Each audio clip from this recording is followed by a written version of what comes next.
Hi guys, welcome back to Miller RC, and today we're going to be doing an unboxing of the Vans RV-8 from Seagull Models. This is a pretty large model. We're going to be doing an unboxing today. As you see on the box, there are two color schemes. We have the white eagle over here, and the diamond D. We got the diamond D over here. The red one is painted like a warbird.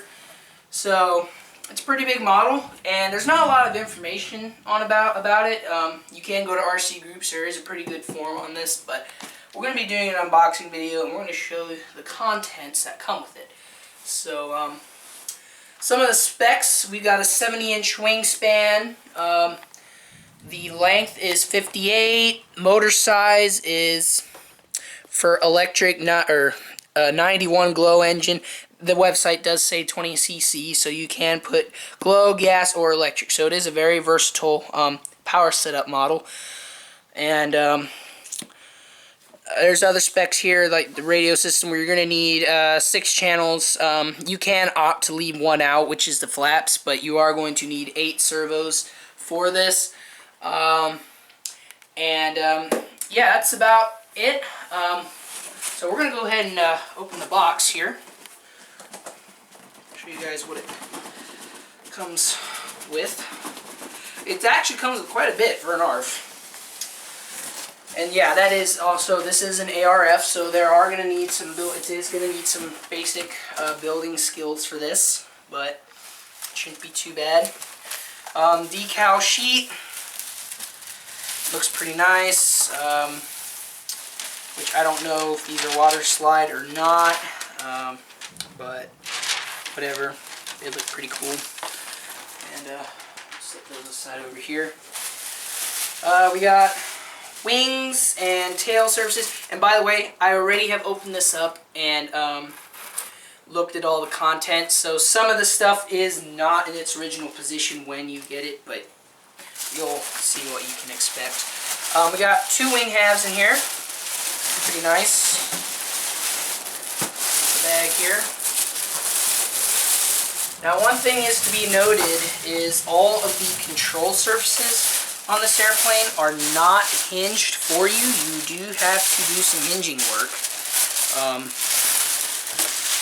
which that's okay. The nice thing about these is I love servo covers. It just keeps the scale detail, you know, like the real full scale, and it looks really, really nice. So the covering is not too bad. It's definitely not as bad as some of the other ARFs I've seen. Definitely going to be able to get these out with an iron. Anyway, second wing, which, you know, incorporates the same stuff. We won't go into that. By the way, one neat thing about this ARF are LEDs are actually included with this. You are going to have to solder your own connectors onto them.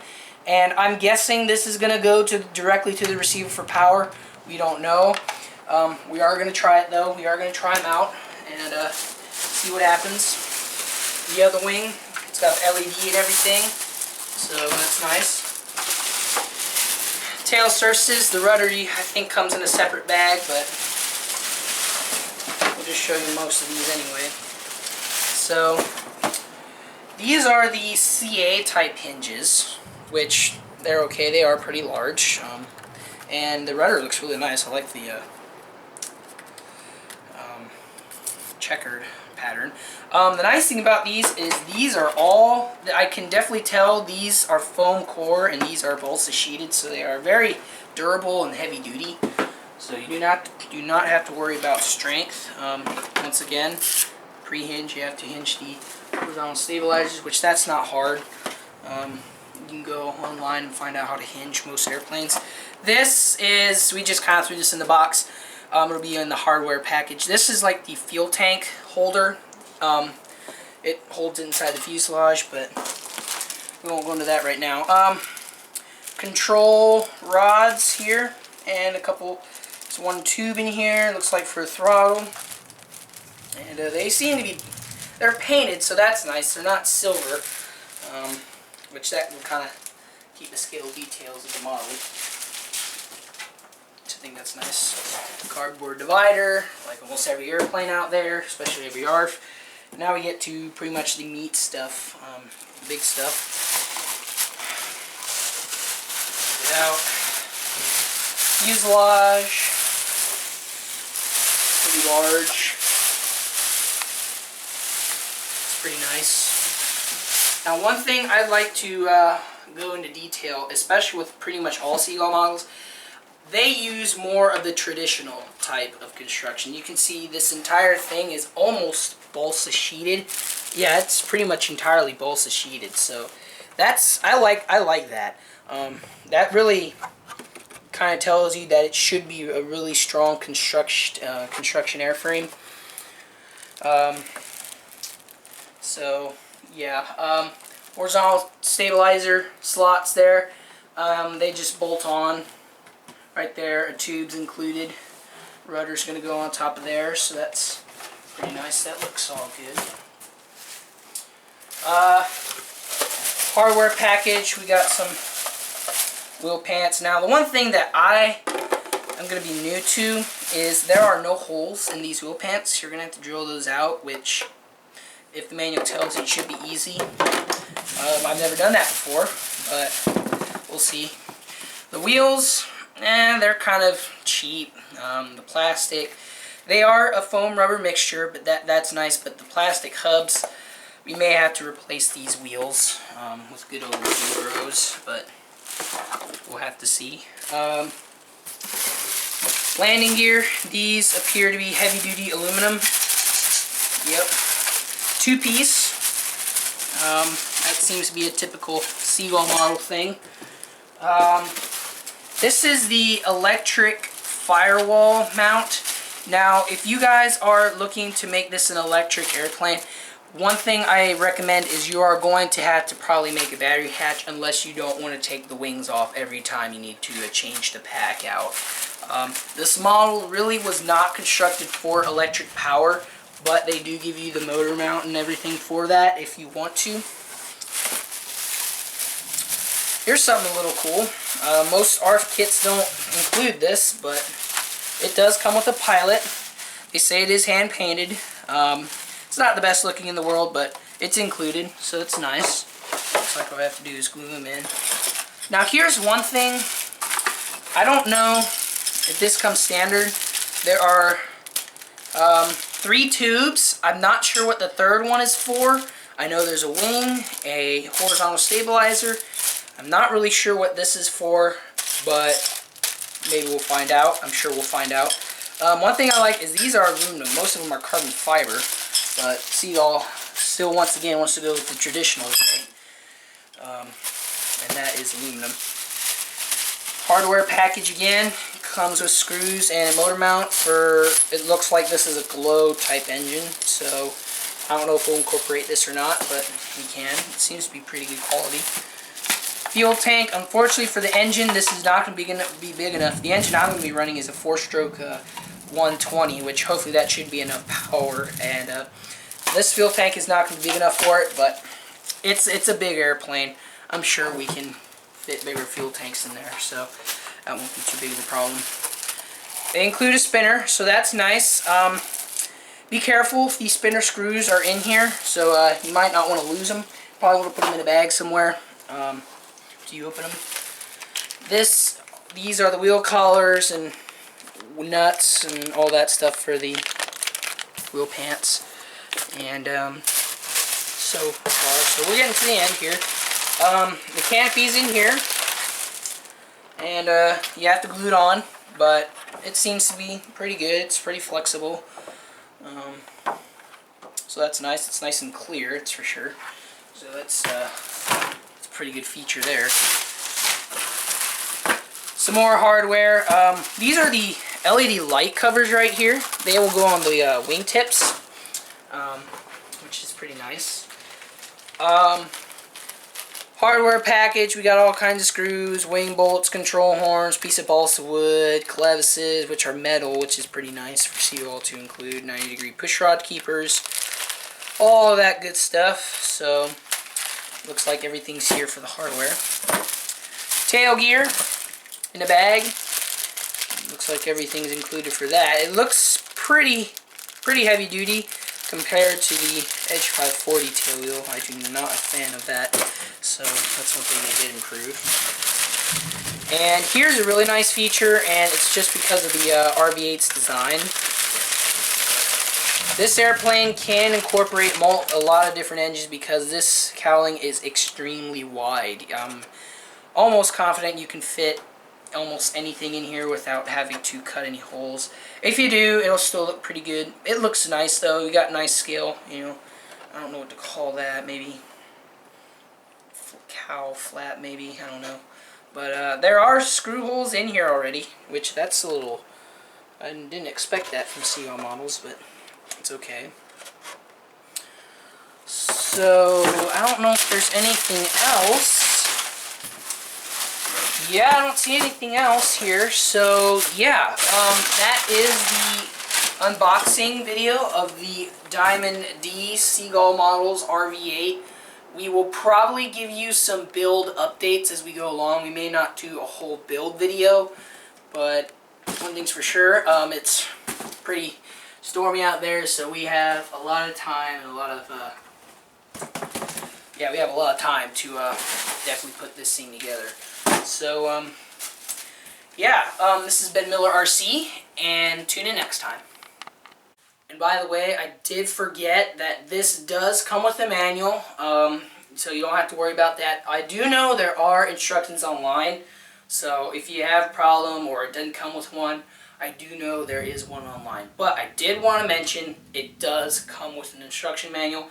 Okay guys, this is a build update on the Seagull Models RV-8. We got all the control surfaces hinged and all the control horns installed.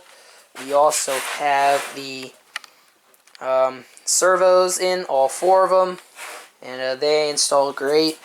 We're getting the tail servos in there, which that's okay, and well, that's going good, I should say. We want to give a shout out to the guys in RC groups on this airplane. They recommend strengthening the landing gear mount, and so we did it in their particular fashion. We cut out a nice little square block of balsa. It's really soft, so be careful about that. Strengthen the landing gear with some plywood and some epoxy, and put it back on, glued it back, covered it up, and it looks pretty good. The gray doesn't quite match, the covering we use doesn't quite match the gray that's on the plane, but it's what we had, and it looks pretty good. And we are not the most professional covers. It looks pretty bad, but it is what it is. And that's about all we got done. The one thing that took us so long, really, is in the unboxing video, I did mention these LED lights. Well, one very big minus to this, very big negative to this aircraft is the manual has no instructions on how to wire them or anything. In fact, the LEDs, they came with no connectors on them. They were just wires. So we had no idea if it got power to the receiver or not. So that took us long. But the really big downside is they really don't seem to work at all. We plugged a 4.8 volt system in it, and it just only flashed once, and they never came back on again. So it's pretty disappointing. So I would pretty much recommend you guys, if you want LED lights on it, which I think you should, it's just asking for it. I mean, the white covering, it's meant to really illuminate the lights and all the wing covers. I mean, it's asking for it, really, is what I would say. We got we just ordered a LED light kit that is meant for, you know, receiver power and RC planes, which should go much better. So yeah, I don't really know. I don't know if the voltage was too low, if it was too high or not. I don't know if we did the connectors wrong. I don't know if it was a manufacturing defect. We just don't know. But there's one thing for sure. Both of them do not seem to work. So I really think that these lights don't work at all. You may just want to upgrade them as soon as you get it. But you can give them a try. We did try it on a 4.8 volt, and that didn't seem to work, you may want to try on either an even less voltage, and maybe you'll get better results. I don't know. But that's about it. Didn't get much else done besides test fitting, all kinds of stuff, and that seems to fit great. And yeah, tune in more for more updates. Okay guys, this is a build update on the Seagull Models RV-8. The wings are pretty much ready to go. Got the rods on the servos. Our servo control arms though were too short, so we're getting some longer ones for those. The wings are not epoxy together, we just put them together to see how it looks, which it looks pretty good. So that's about it. But what we've really been doing work on, go out here.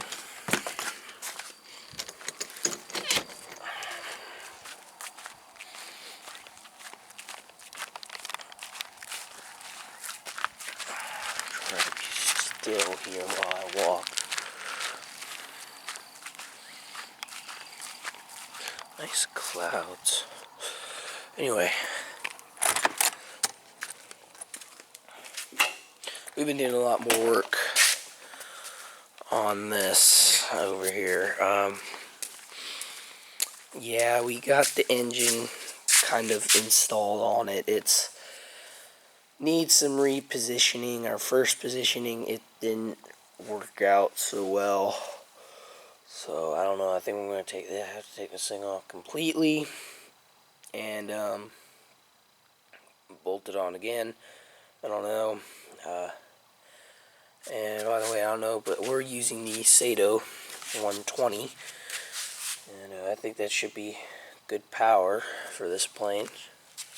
So other than that, we got the landing gear on that just bolts on with 4 bolts right under there. The tail, we got all the tail surfaces on, the rudder epoxied. The flight surfaces are hooked up. Tail wheels installed. So yeah, we did get a lot of work done.